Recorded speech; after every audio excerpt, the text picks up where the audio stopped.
Isang mapagpalang araw sa ating lahat mga kapatid. Ako muli si Adrian Bernales at ito ang aking daily devotion patungkol sa topic na sino si Archangel Michael o Archangel at ang Bible verse natin ay Jude chapter 1 verse 9. At bago tayo magsimula ay alamin natin kung ano nga ba ang mga Archangel o sino si Archangel Michael. Ang Archangel is an angel with an authority over other angel. Sasabi rito na mga anghel ay mayroon ding ranking o hierarchy na may mga authority sa ibang anghel. Sinasabi rin sa Jude verse 9, but even the Archangel Michael, when he was disputing with the devil about the body of Moses, did not himself dare to condemn him for slander, but said, the Lord rebuke you. Sinasabi rito na habang nagkakaroon ng dispute over the body of Moses si Archangel Michael at ang devil o si Satan ay sinasabi niya the Lord rebuke you sapagkat kahit mataas ang kanyang ranggo o estado sa mga anghel ay hindi pa din niya kayang pantayan o higitan ang ating Panginoon Jesus. At para sa ating unang teaching na Archangels serve as powerful messengers and warriors in God's service. Sinasabi rito na sila ay mga tagalingkod ng ating Panginoon na handang maglingkod sa ating Panginoon kapag kinakailangan o isang tawag lamang nila. Pangalawa ay Archangels teach us the reality of spiritual warfare and importance of prayers.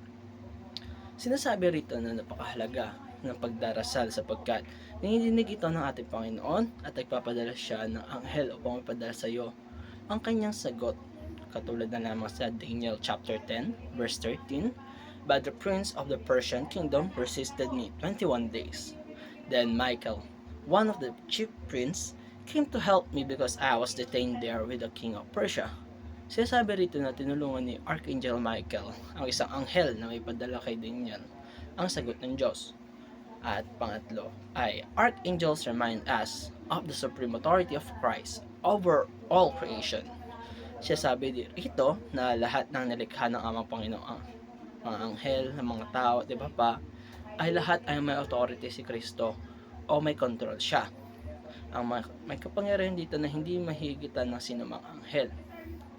At para sa ating unang application, unang-una, be aware of the reality of spiritual enemies, targeting families, churches, and nations. Sinasabi rito ay maging aware tayo sa mga kaaway na hindi nakikita, katulad na lamang ng mga demonyo na iniimpluwensya ng bawat tao na gumawa ng masama.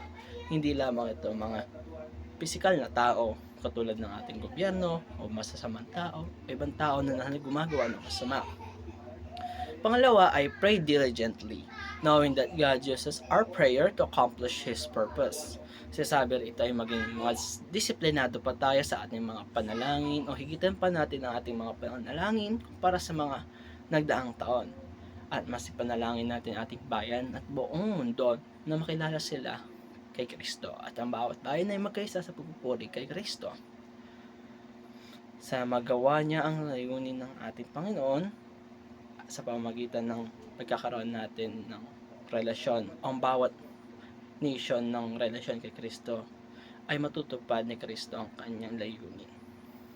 Panghuli, I trust the power and authority of Christ over all creation.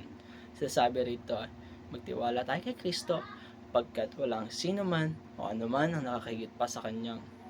Walang mga anghel ang nakakataas sa kanya, kung kaya dapat lang siya ay purihin, pasalamatan natin at bigay natin ang buong tiwala natin sa kanya at buong puso natin siyang papurihan at manalig sa kanya.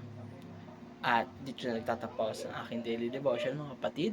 Ako muli si Adrian Bernales ng Batch 3. Maraming salamat sa panonood.